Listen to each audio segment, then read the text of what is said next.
Salut à tous, je suis super content de vous retrouver pour un nouveau À son Prime, tu choisis qui? Alors, pour m'accompagner aujourd'hui, je suis avec Fabien. Salut mon copain.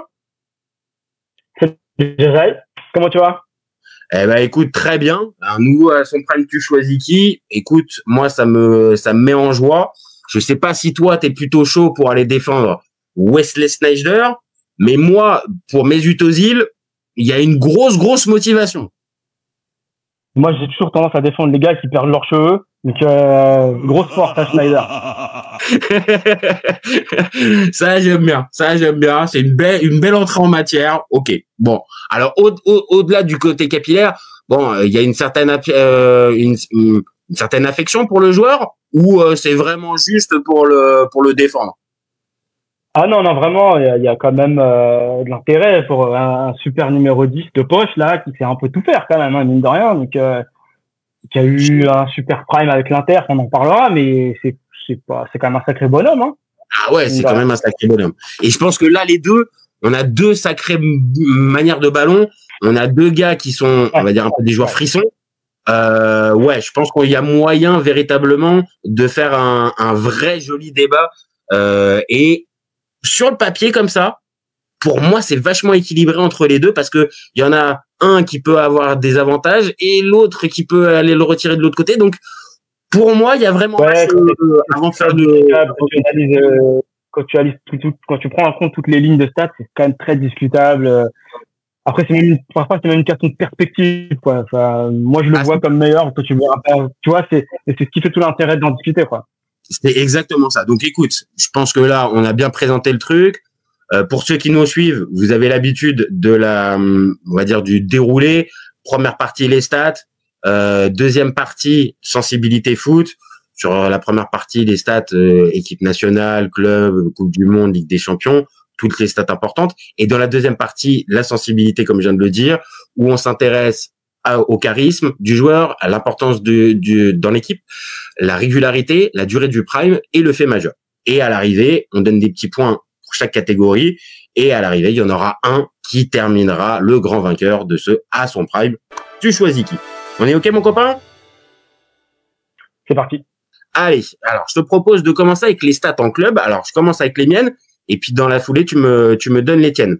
Alors, le bilan en club pour un Mesut Özil, moi, j'ai 605 matchs, 97 buts et 219 passes décisives.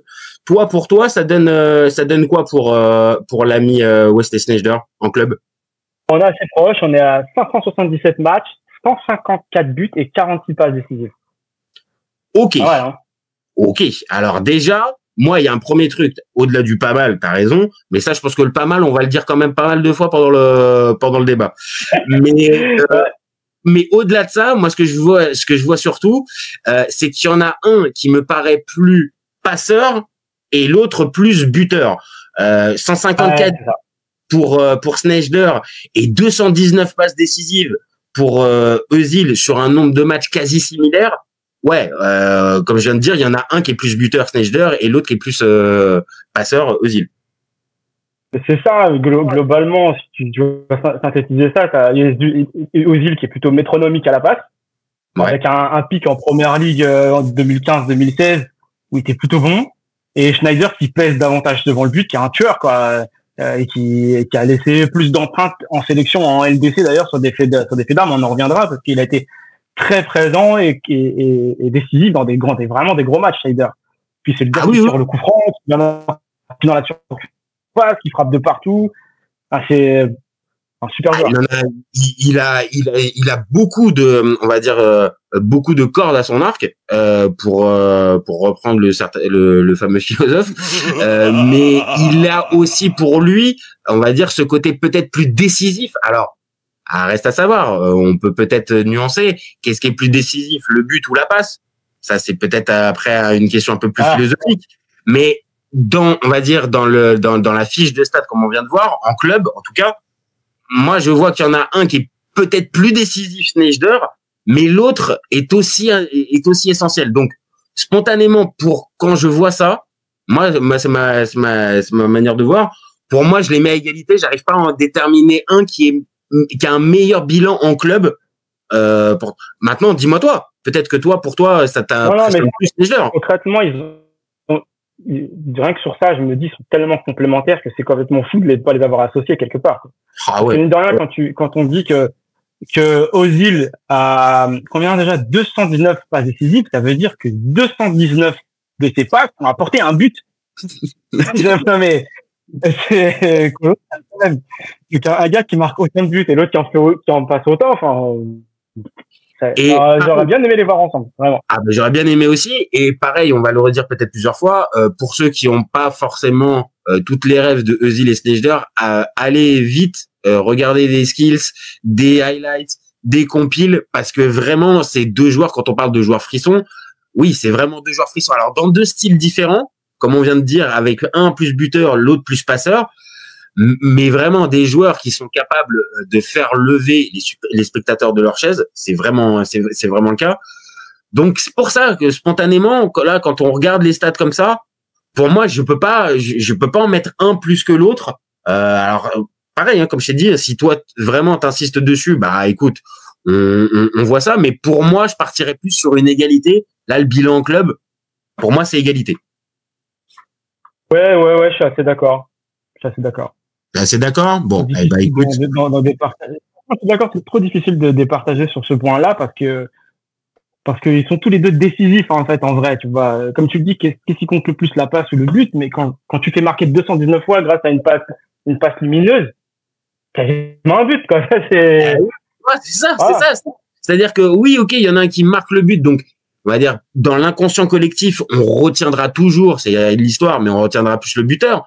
Mais tu viens de le dire, le passeur est aussi important. Et quand à certains moments, c'est un Özil qui t'invente les passes, parce qu'il y en a certaines qui pouvaient t'inventer, pour moi, j'avoue, c'est du même niveau. Donc bon, écoute, on commence bien dans ce débat, on se respecte, on se donne un point chacun. Franchement, moi je dis, on débute vraiment comme des gentlemen ce petit débat. Ouais, on va y aller tranquille. Bon, alors je te propose maintenant d'enchaîner avec le bilan Ligue des Champions. Et là, pour le coup, il va y avoir un qui va prendre le lead.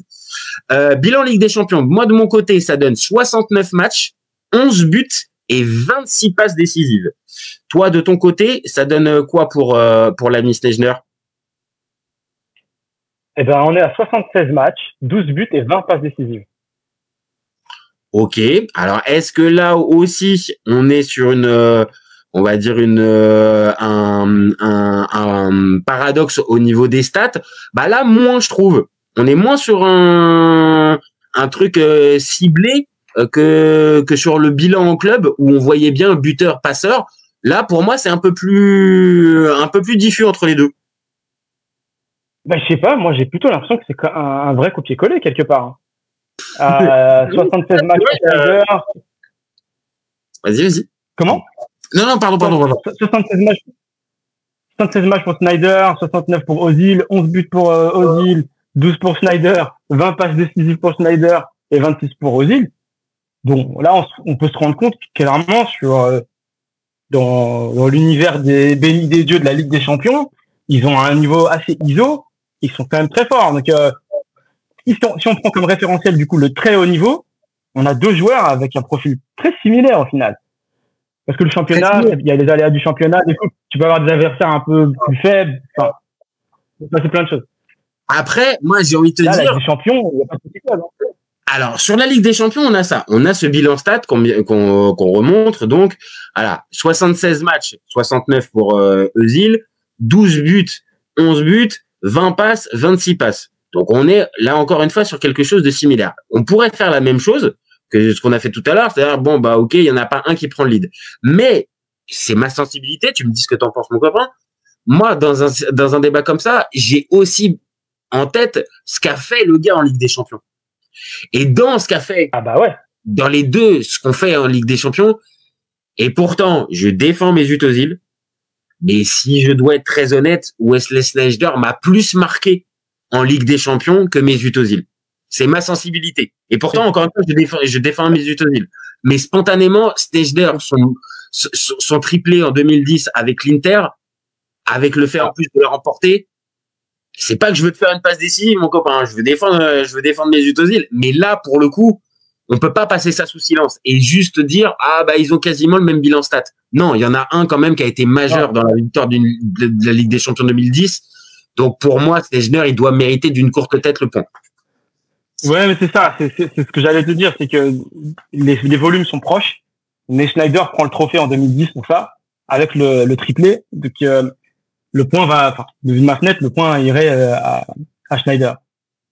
J'ai la même sensibilité, donc voilà. Encore une fois, débat de gentleman. Tu vois, moi je défends Özil, je te fais la passe décisive pour le point. Franchement, on a fait d'autres à son prime tu choisis qui pas forcément avec toi de cette manière-là, qui était bien plus compliqué pour arriver à déterminer qui prenait les points. Mais là, j'aime bien. On est plutôt sur un truc honnête. C'est honnête. Voilà. Donc, écoute, là, ça fait donc 1 point pour l'ami Sneijder. Je te propose d'aller maintenant sur les stats, le bilan en sélection. Alors, bilan en sélection pour un Mesut Özil. Moi, j'ai 92 matchs, 23 buts et 40 passes décisives. Encore beaucoup de passes décisives. Et pour toi, de ton côté, ça donne quoi, Sneijder en équipe nationale? Alors, on a 134 matchs, 31 buts, 32 passes D. Oh. Bah, écoute, il y a encore un avantage volume et longévité, j'ai envie de dire, côté Sneijder. Ouais. Mais encore une fois, cette fois-ci, Özil a un record d'assists qui est non négligeable. Donc, voilà. Attention. Je dirais que ça penche en faveur de Sneijder, mais t'es obligé de souligner quand même les prouesses de Özil quelque part. En fait, oui, on pourrait se dire ça avec c'est quasiment non, c'est pas le double, mais les stats sont plus avantageuses pour moi pour un Sneijder, mais il y a quand même aussi un mais, et on l'a dit juste avant pour le débat juste avant, il y a une Coupe du Monde qui a été remportée. Alors sans spoiler, bien sûr, ça va être la prochaine catégorie, mais dans le bilan en sélection, il y a quand même un gars qui a remporté une finale de Coupe du Monde. Donc, je demande pas à ce qu'on fasse la même chose, mais je dis juste que dans l'appréciation, le bilan en sélection, bon, Özil, j'ai un souvenir de lui. Alors oui, ça veut dire qu'on prend en compte les deux lignes d'un coup, là, effectivement. Alors, c'est qu'effectivement, en 2010, attention, il y a ce fameux triplé, mais il y a aussi un Sneijder qui finit co-meilleur buteur du mondial et qui va en finale. Ok, il est bon. Il a bossé son sujet. Oh. Il a bossé son sujet. Ok. Voilà. Ok, là, tu vois, on était parti sur un duel de gentlemen. Bon, là, j'ai essayé de te la mettre un tout petit peu, pas à l'envers, mais essayer de le glisser. Bon, ok, je me suis fait reprendre. Ok. Donc bon, bilan en sélection. Mais après, on peut très bien convenir que gagner une Coupe du Monde, ça passe au-dessus de ça. Maintenant, vu de ma fenêtre, comme je dois défendre le copain Sneijder, je dirais non. Je vais te dire. Autant pour le bilan Champions League, bah oui, j'ai fait pencher la balance pour un Sneijder, logiquement aussi parce que il y en a un qui vient à la remporter, et Özil, si je te demande spontanément un match majeur de Özil en Ligue des Champions, je pense pas que tu vas en avoir un direct. Là voilà, tu vois, juste tu m'as répondu, t'en as pas. Sneijder, bah il y a le. J'en ai peut-être un et j'arrive pas à me souvenir contre qui c'était.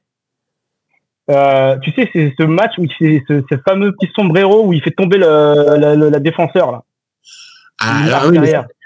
Avec Arsenal contre Ludogorets. Voilà. Il avait fait un match extraordinaire. Bon, alors là par contre, là tu me l'as enlevé, mais j'avoue que ce but, c'est tellement du bonheur. c'est du plaisir visuel. C'est vraiment du plaisir visuel. C'est Ceux qui ça. n'ont jamais vu cette action filée sur YouTube, parce que c'est quand même Là, vous arrêtez le débat, vous allez tout de suite regarder le but dont on parle, parce que vraiment, c'est vraiment. Maintenant, pareil, je défends Özil, mais ce but-là, c'est contre Ludogorets. Moi, j'ai des souvenirs de. Ça reste la période de champion. Je suis d'accord. J'ai des souvenirs de Sneijder, de matchs importants en Ligue des Champions. Par exemple, contre le Barça, Inter-Barça en 2010, demi-finale. Ouais. On va dire que les références sont pas forcément les mêmes. Mais c'est ça, globalement, Schneider, il pèse davantage devant le but, donc c'est forcément plus marquant, peut-être qu'un passeur, déjà. C'est une meilleure publicité. Et du coup, il laisse plus d'empreintes en sélection et en LDC que Özil, quelque part. Donc, on va toujours quelque part un peu pencher vers Schneider. Donc, on tranche comment, là? On tranche comment pour ce fameux bilan en sélection? Parce que là, je vois que chacun a des arguments. Donne les points à Schneider. Ne prends pas la tête, donne les points à Schneider, c'est tout, hein. D'accord. Donc, c'est bien ce que je me disais. Je pense que là, pour celui-là, on va partir sur une égalité. Parce que j'ai pas envie de lâcher mon point pour mes UT, et je crois que t'as pas non plus envie de lâcher ton point pour Wesley. Donc, ok, celui-là, on n'arrive pas à se mettre d'accord. C'est scandaleux, monsieur. C'est scandaleux. D'accord. Ok. Voilà. On va parler après. Regarde cette émission. Regarde. Il est fervent supporter de la chaîne, hein. Donc, il te regarde, fais gaffe. Quel enfoiré. Quel salopard. Ah, quel salopard. Bon, écoute, on va essayer peut-être de trancher avec la quatrième catégorie, qui est le bilan en Coupe du Monde. Alors, je te propose mes stats. Alors, le bilan en Coupe du Monde pour un Mesut Özil, c'est 16 matchs, 2 buts et 4 passes décisives. De ton côté, pour notre ami Sneijder, en Coupe du Monde, ça donne quoi? On est sur 17 matchs, 6 buts et 3 passes D. Ah, c'est meilleur, hein. Dont, en plus, un fait de jeu, en quoi il finit comme meilleur buteur, comme je te disais tout à l'heure, en 2010, et il va en finale. Tu vas me la, celle-là, tu vas me la replacer. Celle-là, il va me la replacer 15 fois, celle-là. Je préfère te dire.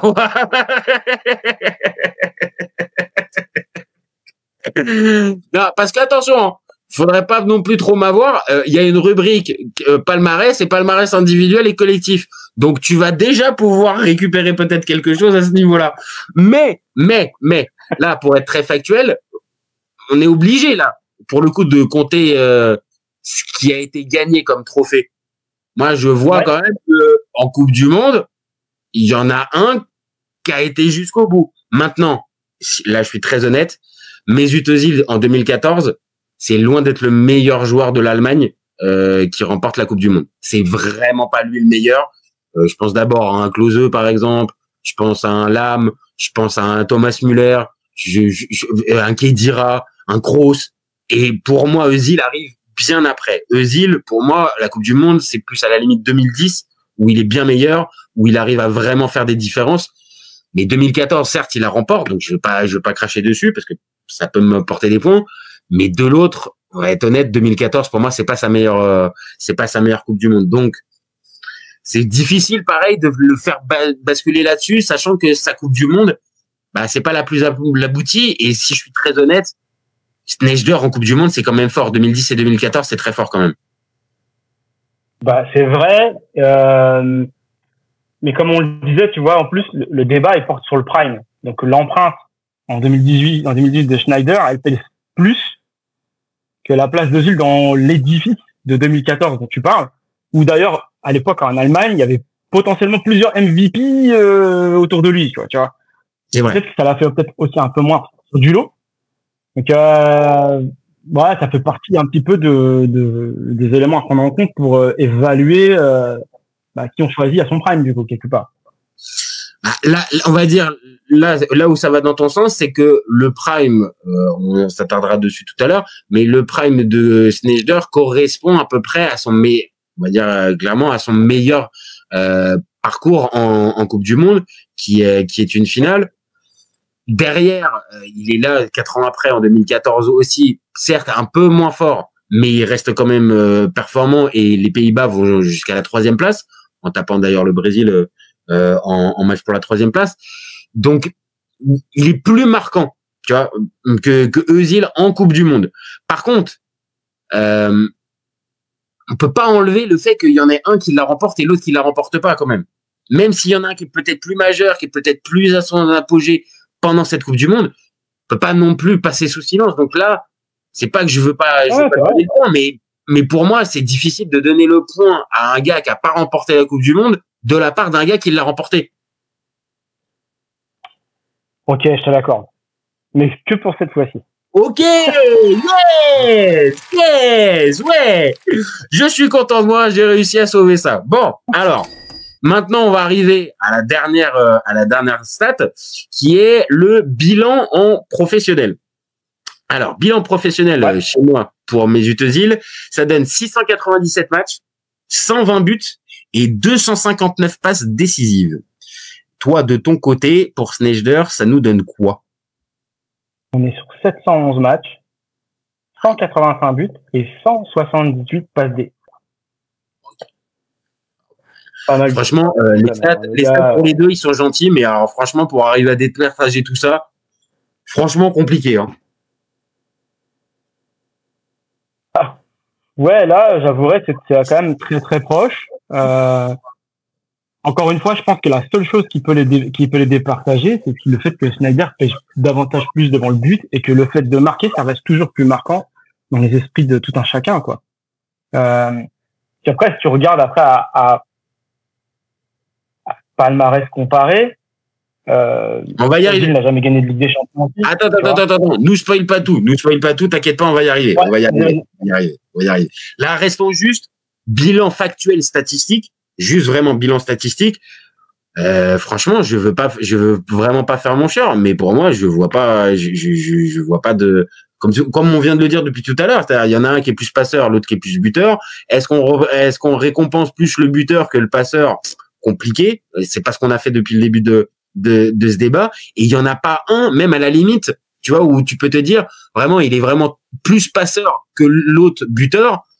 Et les deux, c'est vraiment un meneur de jeu vraiment buteur, parce que marquer autant de buts pour Sneijder, c'est énorme. Et l'autre, autant de passes, c'est énorme aussi. Donc, vraiment, c'est deux styles différents. Et ça arrive pas souvent, forcément, dans les à son prime. Mais que là, on va dire, on est deux types de joueurs vraiment différents, alors qu'ils occupent le même poste. Ouais, c'est compliqué à arriver à déterminer sur les stats. Après, sur plein d'autres choses, on va pouvoir les séparer. Mais sur les stats pures, là, j'ai du mal. Hein. Mais sur la même veine de ce qu'on dit depuis tout à l'heure, qu'est-ce qui prime, la passe ou le but? Quand tu regardes, par exemple, la différence de but entre les deux, on est à 120 pour Özil et donc 185 pour Sneijder, qui nous fait 65 buts d'écart.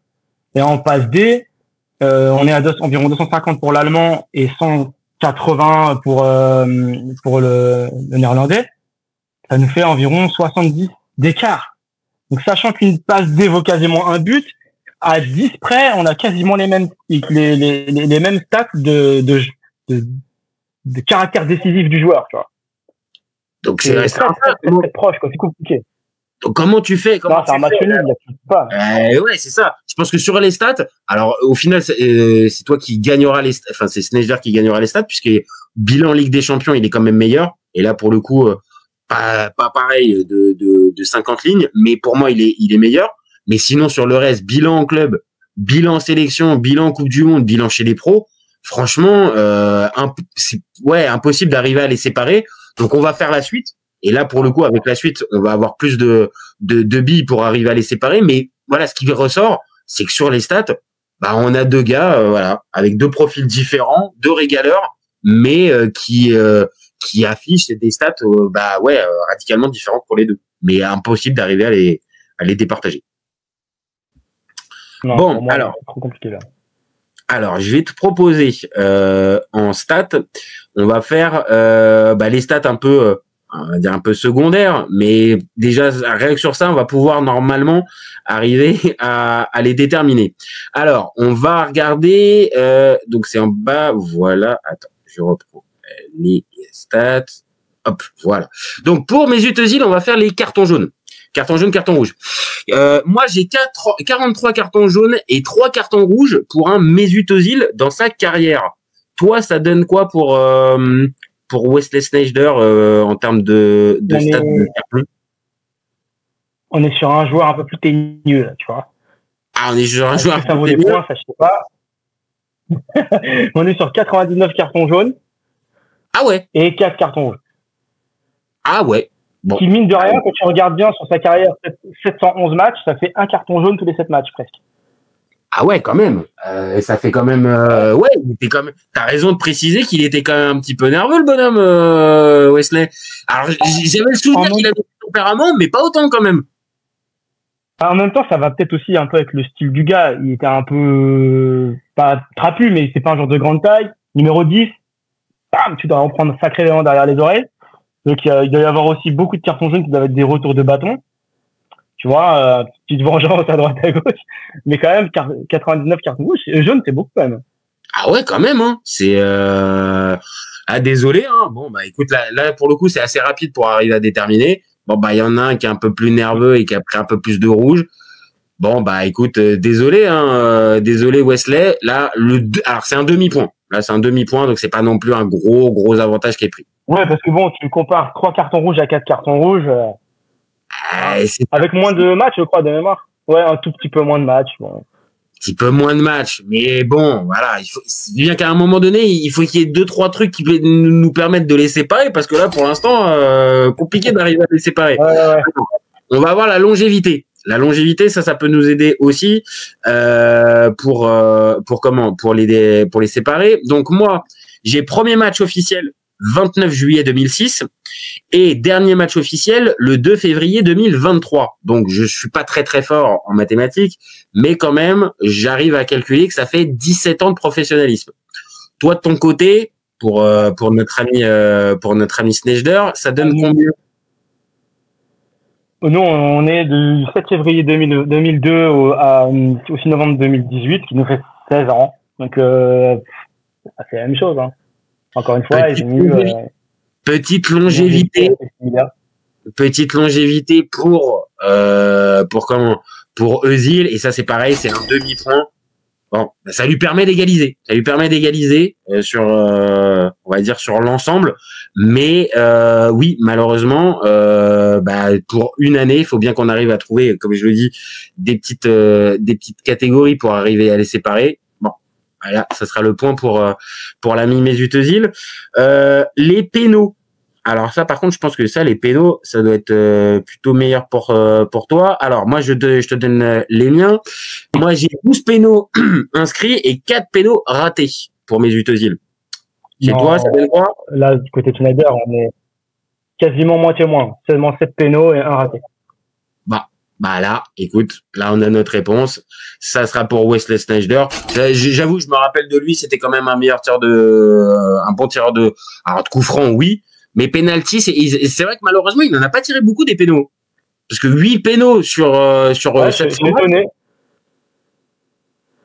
Ah ouais, mais c'était pas lui le tireur. Ça me paraît pas beaucoup. Bah, écoute, après, moi, j'ai pris les stats de Transfermarkt. Si après, il y en a qui veulent affiner ça, bah, moi, je prends. Mais pour les deux, c'était la même chose. Et oui, bah pas de beaucoup sur les stats là qu'on a.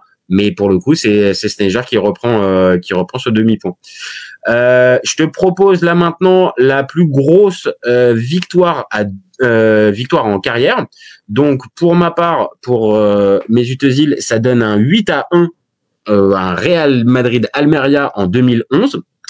Et pour toi, pour l'ami comment Sneijder, ça donne quoi, la plus grosse victoire? Pardon avant tout pour la prononciation. C'était quand il jouait à l'Ajax contre un club qui s'appelle De Graafschap. Je ne me trompe pas. Pas mal. 6-0. C'est un gros sort, mais c'est pas non plus exceptionnel, quoi, pour un club sorti de nulle part. Non. C'était en mai 2003. C'est un peu décevant. Je pensais qu'il allait avoir une plus grosse tatane pour l'ami Wesley Sneijder. Je suis un peu déçu du 6-0. Ouais. Bon, bah écoute, ça sera pour Özil ce demi-point. Et puis la plus large défaite. Alors, la plus large défaite pour ma part, ça va faire plaisir à certains Barcelonais. Pour moi, c'est un Barça Real 5-0. qui reste un peu dans les mémoires, un 5-0 Manita avec José Mourinho sur le banc.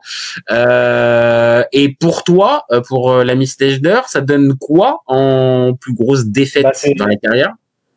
C'est encore avec le Real. Cette fois-ci, avec Sneijder sous le maillot de Galatasaray qui perd 6-1. Et c'était en septembre 2013. Bon, 6-1, 5-0, là pour le coup, encore une fois, une belle petite égalité. On va pas compter les buts marqués ou machin. Bon, il y a 5 buts d'écart entre les deux plus grosses défaites des deux joueurs. Donc personne ne prendra le point. Ok, maintenant je te propose le palmarès. Et après on aura terminé les stats. Alors le palmarès en collectif d'un Mesut Özil. Alors, hop, voilà qui s'affiche. Donc moi j'ai une Coupe du Monde. Juste comme ça en passant, une Coupe du Monde, une Liga 2012, une Coupe d'Allemagne 2009. 4 Coupes d'Angleterre, je vais pas donner les années, une Coupe d'Espagne, une Super Coupe d'Espagne et 2 Super Coupes d'Angleterre. Donc ça fait un total de 4, 7, 9, 11. 11 trophées pour ma part pour l'ami Mesut Özil. Et chez toi, ça donne quoi pour l'ami Stejder? Écoute, t'as un peu de temps devant toi ou pas? Oh, je te vois venir. Là, je vais y aller. Je te vois venir. Vas-y, dis-moi tout. Alors, une Champions League en 2010 avec le triplé où il va en finale de la Coupe du Monde. Il finit comme meilleur buteur. Tiens, je vais la replacer. Celle-là, elle était pas mal. Une Serie A, une Liga, une Eredivisie, donc le championnat des Pays-Bas, 2 Turkish League, 2 Coupes des Pays-Bas, 3 Coupes de Turquie, une Super Coupe des Pays-Bas, une Super Coupe d'Italie, 2 Coppa Italia, 3 Super Coupes de Turquie, un Mondial des clubs et une petite Coupe du Qatar. Voilà. Bon. Je crois que je vais même pas faire la compta. Non, parce que on peut pas. Non, fais pas la compta. Voilà. Non, fais pas la compta. Bon, je vais juste pas rendre les armes tout de suite comme ça. Quand même, mon poulain a quand même remporté une Coupe du Monde, monsieur, quand même. Mais force est de constater que là, l'enchaînement des titres, ouais, c'est vrai qu'il fait quand même un petit peu mal à la tête. Et puis dedans, t'as un triplé. Donc un triplé, c'est quand même voilà, Ligue des Champions, Coupe nationale. Ne l'oublions pas. Donc voilà. Et en plus, alors c'est pas précisé dedans, mais avec vraiment cette année 2010 de Coupe du Monde où il amène les Pays-Bas en finale. Bon, ouais, non, là j'avoue, écoute, le palmarès collectif, il va pour toi. Il va pour toi, mon copain. Et là, c'est 2 points. Mais tu vois, même pour tous ces scénarios, il reste vraiment dans l'inconscient collectif, le gars, tu vois. Contrairement à Özil, qui était un peu plus en retrait, plus timide, tu vois. Ah bah oui, parce que là, vraiment... Alors oui, maintenant, le truc, c'est que, on va dire, Özil, il a joué aussi avec des sacrés joueurs, hein, avec des Cristiano Ronaldo et tout un tas de sacrés bons joueurs, tu vois. Mais de l'autre, c'est peut-être là, en fait, le creux du débat, et on va y arriver avec la sensibilité foot. C'est-à-dire que, est-ce que Özil était aussi, on va dire, à prendre autant de lumière qu'un Sneijder? Non, je pense pas. Je pense qu'un Sneijder, dans sa manière de jouer et aussi de gérer, en fait, c'est un gars que tu dois vraiment prendre, pas comme ton leader, mais quasiment. Alors qu'un Özil, tu le prends pas pour être le meneur de ton équipe. Je parle pas meneur de jeu, hein, je parle de meneur, le joueur le plus important de ton équipe. Sneijder, pour moi, il a le caractère nécessaire pour pouvoir avoir ça, et ça se ressent sur le palmarès. C'est un gars qui, dans les équipes dans lesquelles il a joué, on l'a mis en valeur. Alors après, il a pu décevoir et tout ça, mais c'est un gars pour moi qui a occupé plus l'espace qu'un Özil. Et ça se ressent là sur le palmarès collectif et sur d'autres trucs. Ouais, il occupait plus l'espace. Ouais, pour moi, il occupait plus l'espace. Et peut-être que pour ajouter un peu de grain à moudre à ce que tu viens d'expliquer, Özil a aussi fait partie d'un club dont tu portes le maillot, c'est Arsenal. Il souffre vraiment de la moquerie de l'éternel second qui gagne rien. Et pendant son passage, je crois, il gagne 4 coupes et 2 super coupes, mais jamais de championnat, alors qu'il a été plutôt bon à Arsenal. Ah oui.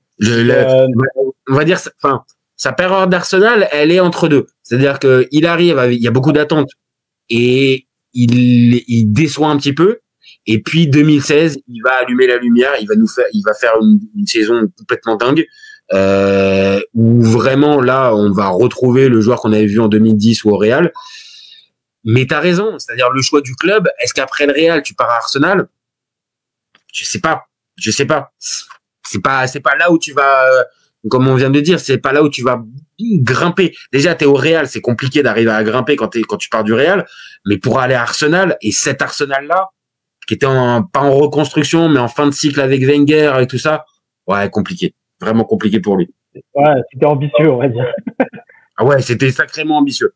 Donc là, pour notre débat, j'avoue, je défends Mesut Özil depuis le départ, mais là, sur le palmarès collectif, non, pour moi, malgré la Coupe du Monde remportée en 2014, pour moi, ça va plus pour un Sneijder. Maintenant, il y a le palmarès individuel.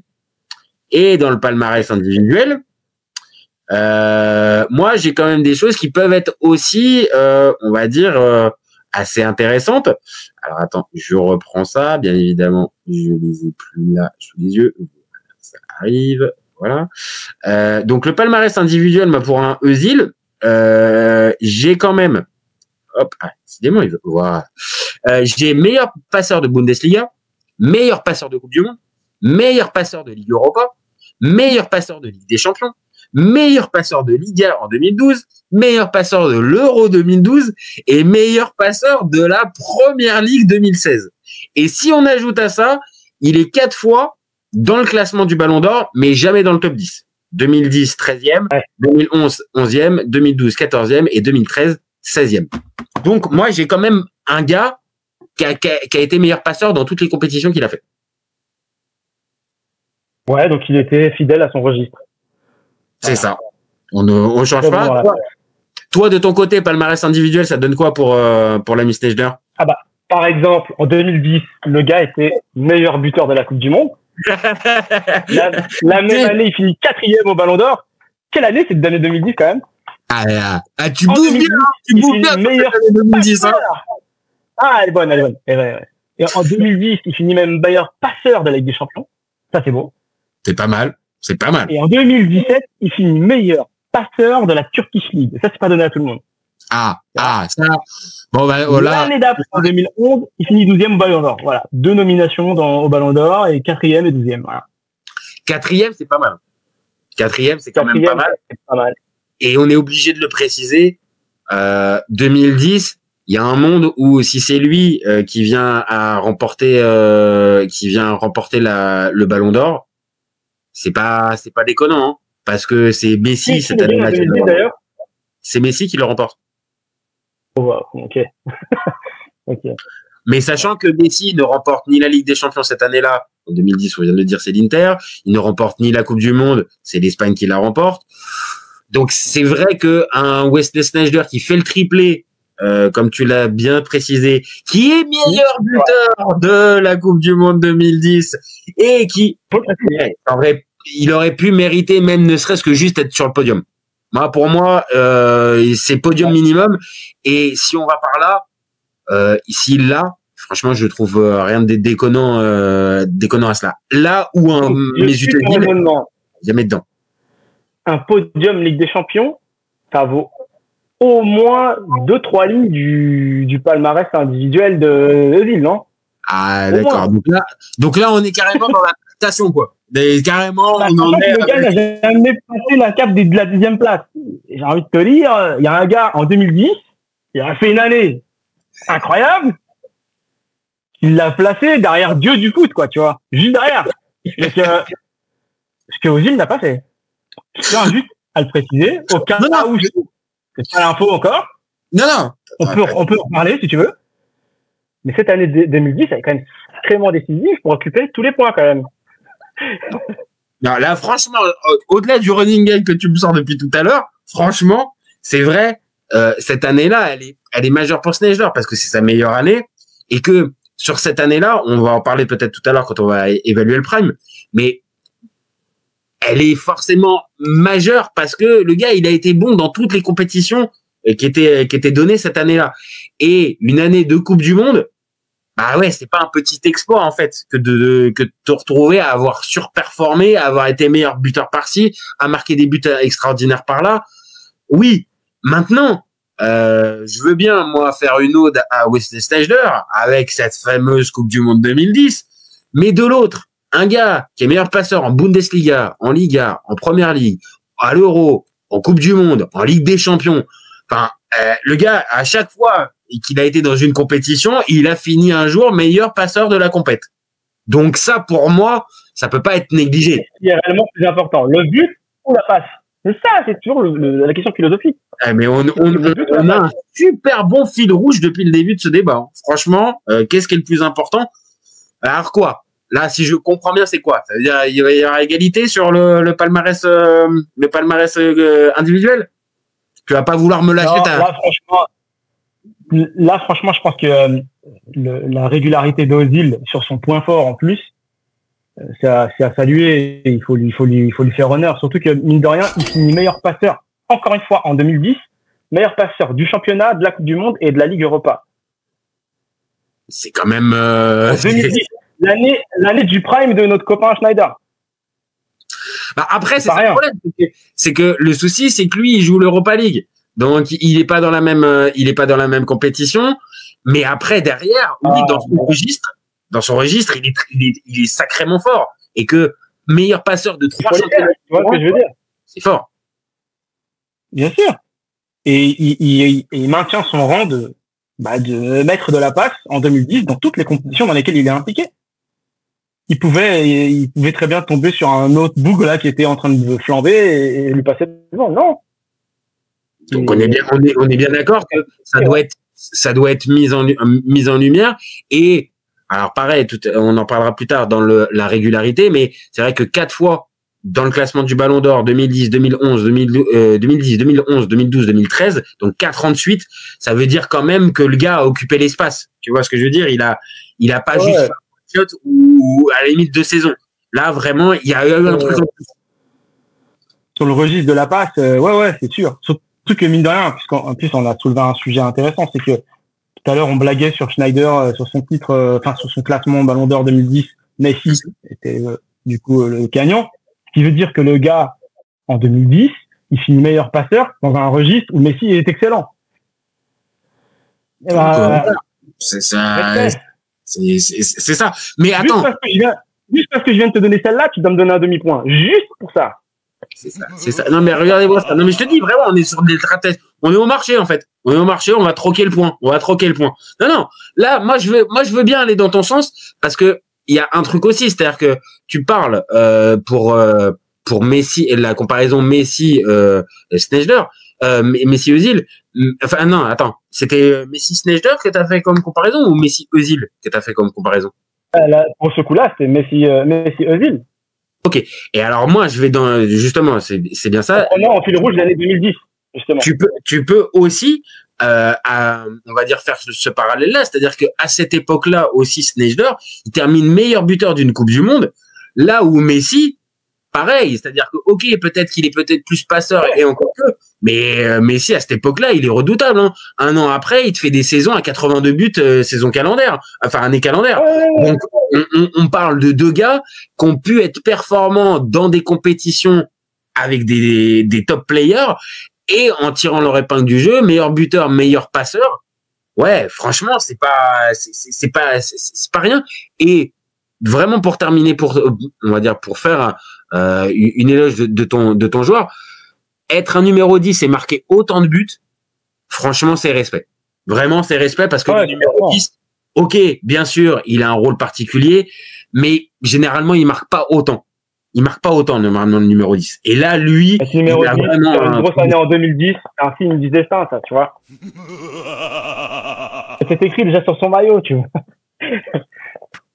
Bon, je pense que là, c'est bon. Je pense que là, pour la partie statistique, je pense qu'on peut pas mieux faire.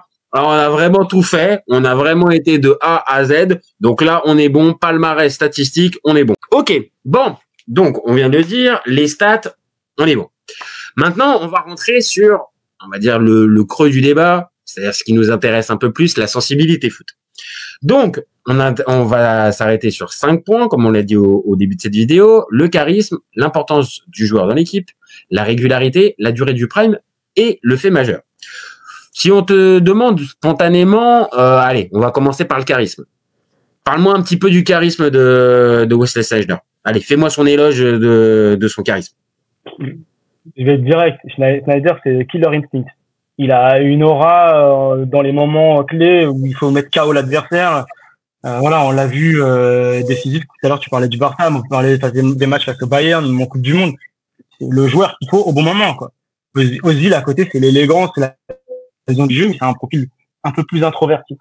Et déjà, le fait d'être introverti le met un peu en retrait dans la comparaison, je trouve. Rien que ça. Ok, non, mais ça me va. Après, pour moi, je vais compléter ton portrait. Pour moi, le charisme, il en a vachement Sneijder, parce que arriver à exister dans une équipe des Pays-Bas où t'as des Robben, des Van Persie, des Van Bommel et tout un tas de gars comme ça, franchement, bon courage pour arriver à t'en sortir. Et lui, on le voit sur la photo là que je suis en train de partager, il finit même avec le brassard de capitaine. Donc on parle vraiment d'un gars charismatique, il est quand même présent. En 2010, il n'y avait pas encore David et Seedorf? Non, David c'est fini et Seedorf avait arrêté sa carrière internationale. D'accord, ok. Donc il est vraiment seul. Il est vraiment seul. Là, pour ce débat, je vais pas te dire que tu le gagnes d'emblée, mais est-ce qu'on peut dire vraiment que Mesut Özil il est charismatique? Je pense pas. Non, vraiment. Bah, c'est pas du tout le premier mot qui te vient à l'esprit quand tu dis. Ouais, tu vois. Donc ok, il va être très élégant, il va être très beau à voir jouer, on a déjà pu en parler, il va être efficace, esthétique, tout ce que tu veux, mais charismatique, non, là le bonhomme il est pas charismatique une demi-seconde. Tu le vois dans un vestiaire, il est là, il est pas là, franchement tu sens pas vraiment la différence. Là où on parle d'un Sneijder, comme on a dit, qui a un gros caractère, qui a pu s'embrouiller avec certains de ses coéquipiers. Ouais, non, pour moi, le gars charismatique là-dedans, c'est Sneijder. Donc là, le débat sur ce point-là, c'est même pas qu'il n'existe pas, mais si, il est très très vite fait. On est d'accord? Ouais, d'accord là-dessus. Je te donne 2 points, donc ça va. Je pense que tu vas plutôt être d'accord. Ouais, il est propre, c'est bien. Bon, alors par contre, là, on va parler de l'importance dans l'équipe. Alors, importance dans l'équipe. Là, par contre, Mesut Özil, pour moi, il a vraiment son mot à dire. On n'est plus sur le gars, effacé. Importance dans l'équipe. On en a parlé depuis tout à l'heure. Son rôle de passeur et son rôle de dernier passeur fait de lui qu'il est forcément ultra important dans une équipe. Le passeur, pareil que le buteur, t'en as absolument besoin. Donc pour moi, il est fondamental pour son équipe. Sneijder, pour toi, c'est pareil? Bah oui, forcément, il est important dans son équipe, mais avec un autre axe. Parce que du coup, Sneijder, il est au cœur du projet de Mourinho sur 2009-2010, et il est leader de la sélection en 2010. Encore une fois, cette année incroyable.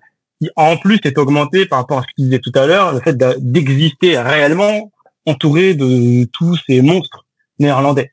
À côté, Özil, c'est un joueur majeur, mais il est un peu plus serviteur du coup parce que passeur, quoi. Tu vois. Et du coup, serviteur d'attaque plutôt galactique. Donc c'est pour ça que je le mettrais un peu en retrait par rapport à Sneijder. Encore une fois, parce qu'on a affaire à un profil buteur qui est encore un chouïa plus décisif que le passeur. Enfin, tu vois, c'est après, c'est tes coachs. Un positionnement, quoi. Ouais, non, ça, par contre, impressionnant, ça, aucun souci, ça, on va être d'accord. Mais toi, tes coachs, hormis notre débat, vraiment, tes coachs, t'as le premier nom que tu dois mettre entre les deux sur ton 11 titulaire. Vraiment, le plus honnêtement possible. Vraiment. Man Dembélé. Tout de suite. Non. Non, bah écoute, Sneijder, parce que c'est lui qui marque mes buts et qui en plus il est très bon dans le registre de la passe. Donc si j'ai un choix à faire, je prends Sneijder d'emblée. Bah ouais, mais moi j'ai envie que mon équipe elle puisse produire du jeu, elle puisse être efficace. Et le foot, c'est pas uniquement que tirer au but, c'est aussi faire avancer le ballon, tourner. Enfin, ouais, je comprends bien. Mais pour moi, enlever Özil, en fait, je suis même pas sûr que l'Allemagne, on va dire dans son ensemble, va jusqu'au bout en 2014. Je pense pas que elle produise ce type de jeu. Et puis, est-ce que le Real de Mourinho, alors oui, le Real de Mourinho gagne pas de Ligue des Champions, gagne pas tout ça, mais n'empêche que ce Real de Mourinho, il est quand même vachement beau. Et si t'enlèves un Özil, ok, t'auras toujours la magie de Cristiano Ronaldo qui marque ses buts. Mais par contre, les fameuses passes qui sont indispensables, bah tu vas les perdre. Pour moi, non, on peut pas lui enlever autant le charisme. Vas-y, pas de problème. Ah, c'est bon, je me perds pas. Mais pour moi, importance dans l'équipe, ah non. Là, on va pas me dire que Mesut Özil, il était moins important. Hein. Non, monsieur. Non. Moi, je pense que Sneijder a plus de valeur ajoutée quelque part parce qu'il est décisif justement devant le but. Pour gagner des matchs, il faut que tu marques des buts. L'autre t'aide à en faire marquer, mais Sneijder a la particularité d'être un tueur. Donc, c'est quoi normalement en prendre un. Je devrais pas faire ça normalement parce que je défends Mesut Özil. Mais il y a un argument que tu sors pas depuis tout à l'heure et je suis obligé de le sortir pour toi. Je suis obligé. Et c'est qu'en plus, cet enfoiré de Sneijder, il mettait des coups francs, mais tellement dingo que oui, l'importance elle peut se jouer sur le coup de pied arrêté, l'importance aussi. Ouais, il mettait des frappes soudaines par du part un peu flottantes parfois, même travaillées, qui retombaient un peu dans la lucarne. Enfin, c'est exceptionnel ce joueur. Moi, j'ai souvenir d'un but exceptionnel de Sneijder quand il était à l'Ajax. Tu dois l'avoir en tête. Je sais plus qui lui fait la passe. Il part sur la gauche. Tu penses que le gars, il va envelopper pied droit à la théorie. Non, il fait extérieur à part en lucarne. Même le nombre de passes qu'il a fait de l'extérieur dans la course comme ça, là, enfin. Exactement. T'as raison. Ce type de but-là, on va dire, c'est ce qu'a pas Özil dans la panoplie. En fait, Özil, il est tellement dans le côté esthète que peut-être que cette efficacité-là, en fait, il est pas en capacité d'être peut-être un peu clinique, un peu froid, ou même ne serait-ce que d'envoyer la frappe de 20, 25, 30 mètres. Je dis pas qu'il l'avait pas, mais il la tentait jamais. Là où un Sneijder, dès qu'il avait la possibilité, il était à peu près dans la position, il t'envoyait des pétards, mais des trucs, et des coups francs. Franchement, il en a mis vraiment pas mal. Voilà, si on doit déterminer l'importance dans l'équipe, pour moi, je te dis, le coup de pied arrêté, c'est important. Tu peux débloquer des matchs là-dessus, que ça soit un corner, que ça soit un coup de pied, un coup franc direct. Donc, ce qui est intéressant dans le profil de Sneijder aussi, j'ai regardé quelques vidéos quand même avant cette exposition. Et ce qui est intéressant quand tu vois justement les vidéos highlights, là, un peu résumées, un peu rapides, tu peux très vite voir de tous les points de frappe, en fait, d'où il tire. Il tirait de n'importe où, en fait, ce gars. Oui, c'est ça. Face au but, à droite, à gauche, dans la surface, de loin, même, il tentait sa chance, excentré, il n'y avait pas de règle, intérieur, extérieur. Comme ça vient, ça rentre. Il était vraiment doué, le gars. Même la qualité des frappes. Tu voyais des fois des balles, tu vois, un peu flottantes, un peu, voilà, du Nino, là, sur ses longs coups francs, ou des passes enveloppées, ou même la grosse mine en pleine lucarne. Il n'y avait pas de, il est même capable de jouer assez fin, avec des déviations, des petites balles piquées. Il avait toute la panoplie du joueur parfait, ce mec. Ah oui, c'est-à-dire c'est pas que ce gars qui pouvait t'allumer le pétard ou te marquer le but. Mais, à la différence, il a moins ce côté artiste, je trouve, qu'un Özil, qui va chercher à chaque fois, peut-être, je te dis, ce fameux geste pur, geste parfait, décalage idéal. Enfin, tu vois, il y a un côté un peu perfectionniste chez Özil, balle au pied, que je retrouve pas chez Sneijder. Et pourtant, Sneijder, c'est pas un rustre, hein, balle au pied, loin de là. Hein. Mais il a moins ce côté, artiste qu'un Özil. Moi, j'avoue, je suis plus sensible à ce type de joueur-là. Ça peut être très frustrant, un Özil, parce que à certains moments, il faut être très clair, le gars peut sortir de son match, peut sembler pas concerné et pas chaud. Là où un Sneijder, normalement, vu son activité et son style de jeu, tu le voyais toujours. Bon, après, ça avait pu lui arriver de disparaître. Mais Özil, par contre, sur un geste, pour moi, il te fait peut-être lever encore plus haut de ta chaise qu'un Sneijder, grâce à ses frappes, grâce à ses coups francs. Moi, c'est ma sensibilité. Maintenant, après, c'est pareil.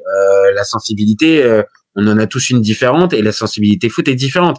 Mais là, tu vois, plus on fait le débat sur cette fameuse importance dans l'équipe, premier degré, je vais avoir du mal à te donner le point. Pour moi, c'est kiff-kiff. Pour moi, c'est kiff-kiff parce que pour les raisons qu'on a données, ils sont aussi importants l'un et l'autre dans leur équipe. Ouais, c'est vrai. Moi, la seule chose que j'arrive à avancer pour le départager, c'est le fait que l'autre soit plus décisif et qu'il marque plus. Sinon, ils sont tous les deux aussi importants, quoi. C'est ça. Donc, je pense que pour ça, pour cette importance dans l'équipe, allez, serrons-nous la main et partons à égalité et passons sur l'autre catégorie, c'est la régularité. Alors là, régularité, on en a parlé un petit peu tout à l'heure. Alors c'est des gars que spontanément, je pense qu'ils auraient pu jouer un peu plus longtemps. Je pense l'un et l'autre, ils auraient pu jouer un peu plus longtemps. Mais est-ce que l'hygiène de vie ou est-ce que la motivation était là? Je suis pas sûr. Je doute un petit peu. Et sur la régularité, alors on l'a dit tout à l'heure, hein, 16 et 17 ans de professionnalisme, on est sur les mêmes doses. Par contre, l'argument qu'on a sorti tout à l'heure avec le Ballon d'Or, il y en a un qui est 4 années de suite classé dans le Ballon d'Or, là où un Sneijder ne l'est que 2 fois. Sneijder, on a beaucoup parlé de sa période 2010 de l'Inter, mais il passe à Galatasaray et après à Galatasaray, je pense que son prime, il est redescendu. Donc, la régularité, pour moi, elle irait plus pour un Özil qui a fait Real, Arsenal, a été, on a dit, meilleur passeur dans tous les championnats dans lesquels il est passé, dans toutes les compètes. Pour moi, la régularité, elle est pour Özil. Pas vraiment de débat là-dessus. Hein. Effectivement, Özil, il garde un haut niveau créatif. En plus, on peut dire ça comme ça. De 2010 à 2016, là où Schneider est vraiment bon sur 2009-2010, qui réduit du coup l'écart. Et puis après, il y a un niveau variable de Schneider avec ses blessures et les usages aussi tactiques. Hein, il n'est peut-être pas toujours utilisé au meilleur poste. Donc globalement, on a un avantage au Gilles sur la longévité au niveau. Voilà, je pense. Pas de débat là-dessus. Je pense qu'on va être d'accord. Là maintenant, on va parler il nous en reste 2 pour terminer notre évaluation. La durée du prime. Alors, c'est ce que je précise à chaque fois. Les histoires de prime qui durent 10 ans, non. Là, pour le coup, on parle vraiment du prime. Donc, c'est-à-dire, pour toi, c'est combien? C'est 1 an, 2 ans, 3 ans pour un Sneijder. Tu l'évaluerais comment? Cette fameuse année 2010? Ouais, 2009-2010, c'est ça. Hein. Enfin, comment veux-tu cibler une autre année, une autre saison? C'est là où il est au top du top. Il gagne tout, il truste tout. Même dans le Ballon d'Or, il est nommé à une bonne place. Enfin, et c'est vraiment cette année 2009-2010 où il est vraiment au meilleur. Toi, pour toi, c'est 1 an. On va dire, c'est cette année 2009-2010 avec tout ce qu'on vient de décrire qui est son prime. Et derrière, on n'a pas retrouvé un Wesley Sneijder de ce niveau-là. En fait, il a été bon pratiquement tout le temps, mais l'année phare où il rafle tout, c'est 2010. Donc un petit peu comme la comparaison qu'on pouvait avoir sur un autre débat avec Donnarumma. Il a été plutôt bon à sa manière quelques années, mais cette année 2025, c'est que on le met dans l'équipe avec un statut de légende du PSG parce qu'il gagne la coupe et parce qu'il a été acteur majeur. C'est un peu ça. Il a été plutôt bon partout où il est passé, même après. Hein. Mais 2009-2010, c'est l'année où il rafle tout. Donc, comment ne pas considérer cette parenthèse-là comme étant son prime, tu vois? Clairement. Là, et malheureusement, les années d'après, il a pas réitéré, tu vois. Et donc, forcément, c'est ça. Quoi. Alors, je vais pas te dire, moi, spontanément, que forcément, le prime de Özil, il est plus long, parce que, oui, après, en fait, le problème dans cette question, c'est que la durée du prime, en fait, elle peut nous aider pour déterminer, on va dire, la valeur du joueur. Mais par contre, on va dire, est-ce que Özil, dans sa carrière, fait cette fameuse année 2010 avec tout ce que ça comporte, médiatiquement, sportivement et tout ça, ou est-ce que Özil, en fait, son prime, pour moi, est peut-être un poil plus long, mais peut-être moins impressionnant. Je sais pas si tu vois ce que je veux dire. Pour moi, il est un peu plus long parce qu'on l'a dit, Sneijder, après 2010, c'est pas qu'il éteint la lumière, mais on le perd un peu progressivement. Et puis, transfert à Galatasaray, oui, factuellement, on le perd un petit peu. Là où en Özil, il est transféré au Real en 2010, il est déjà très, très fort. Et jusqu'à 2012, pour moi, il est encore de très, très, très, très bon. Il est meilleur passeur de la Ligue des Champions, meilleur passeur de la Liga. Et pour moi, ça dure 2 ans. Maintenant, peut-être que, comme je viens de le dire, en termes d'intensité, le prime de Sneijder est au-dessus. Donc, à l'arrivée, pour moi, je mettrais égalité. Je mettrais égalité entre les deux. C'est-à-dire qu'il y en a un qui est peut-être plus long, mais l'autre qui a été plus intense. Donc, à l'arrivée, pour moi, ça s'annule, ça fait kiff. J'accepte le match nul parce que très clairement, moi, je l'aurais pas donné gagnant Sneijder là-dessus, mais je prends le point du nul volontiers. Je prends, donne. C'est beau. Bon, allez, maintenant, il nous reste la dernière. Donc, là, c'est le fait majeur. Donc là, après tout notre débat, plus d'1 heure sur le cas, là, tu te dis quoi? Le fait majeur pour Sneijder quand tu entends ce nom-là, c'est quoi? C'est année 2010? C'est meilleur buteur de la Coupe du Monde? C'est le triplé? C'est quoi son fait majeur? Son fait max? L'année 2010, c'est tout ce qu'elle résume. Hein. Le triplé, la Coupe du Monde, meilleur buteur, finale. T'imagines s'il gagne cette finale? C'est une année phénoménale. Ah bah là, il a le ballon d'or. Hein. Là, pour le coup, s'il n'a pas le ballon d'or et qu'il gagne la finale de Coupe du Monde, là, franchement, c'est un sacré scandale. On se parle même pas aujourd'hui. Tu vois ce que je veux dire? Donc, non, je pense que tu as raison. On va dire ce fait d'armes, c'est sacrément costaud. Moi, je vais avoir comme fait d'armes. Alors, je pourrais prendre des trucs dans le palmarès, je pourrais prendre ceci. Mais pour moi, c'est les titres de meilleur passeur dans toutes les compétitions dans lesquelles il est passé et qui montrent que ce mec-là, il n'a pas été bon juste une fois, une année. Il a été bon sur plusieurs années, sur plusieurs compétitions et à être quasiment, parce que ça, on n'en a pas parlé, mais peut-être le meilleur dans son domaine pendant sa période. Est-ce que peut-être Mesut Özil est le meilleur passeur des années 2010? Il mériterait d'être posé parce que t'as des Xavi, t'as des Iniesta, t'as des Messi, t'as des mecs comme ça. Mais franchement, il a rien à leur envier dans l'art de la passe, Mesut Özil. Donc pour moi, c'est ces titres de meilleur passeur partout qui font que, ouais, on parle d'un gars sacrément fort. Maintenant, est-ce que c'est plus important que d'avoir fait triplé et faire finale de Coupe du Monde? Je sais pas. C'est un peu ça. C'est un peu le fil rouge de toute l'analyse. Cette année 2010, elle cristallise beaucoup de choses, tu vois. Est-ce que Özil a plus de passes décisives et donc plus d'influence créative?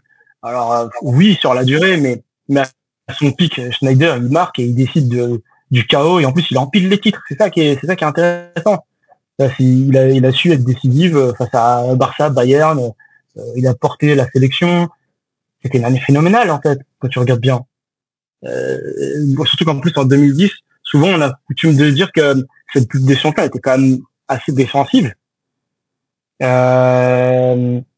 Justement, tu vois, quelque part être dans un cadre tactique qui est assez restrictif, du coup, le fait d'arriver à créer et à trouver la bonne passe et justement la lumière à travers tes buts, fait que la passe clé en finale, elle a toute son importance à Milito là, tu vois.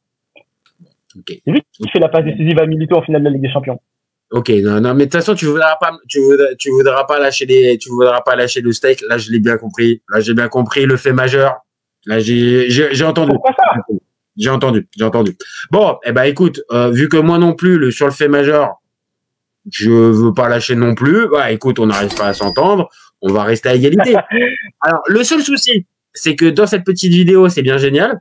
Mais en fait, je me suis fait un peu avoir. J'ai pas noté les points. Donc, évidemment, hein, tout est enregistré et tout va être reconsigné. Donc, dans la vidéo, vous allez savoir qui a réellement gagné ce fameux à son prime, tu choisis qui. Mais là, au moment où on parle, à moins que tu aies noté secrètement, mon copain, mais je pense qu'en fait, on n'a pas la réponse. Donc, Schneider, il est devant de pas beaucoup. Ouais, c'est ça. Non, mais je pense qu'en plus, je crois que tu as raison. Mais on va laisser encore un petit suspense et je mettrai un petit message à la fin de cette vidéo pour évidemment préciser les stats et qui a remporté ce débat. Donc, je te remercie. En tout cas, merci à toi, mon copain, d'avoir participé à ce débat qui était bien enflammé. Et franchement, tu nous l'as bien défendu. Tu nous as bien défendu, Schneider. Là, franchement, t'as été sacrément costaud. Et tu reviens quand tu veux au FC Copain. Tu le sais, t'es à la maison. Avec plaisir, Jai. Bon, et puis nous, on se retrouve très vite. N'hésitez pas à commenter, liker et partager. Dites-nous si pour vous, c'est Mesut Özil ou Wesley Sneijder qui est le meilleur à son prime. Et puis vous gardez en tête qu'au FC Copain, on est ouvert toute l'année. Ciao les copains. Ciao.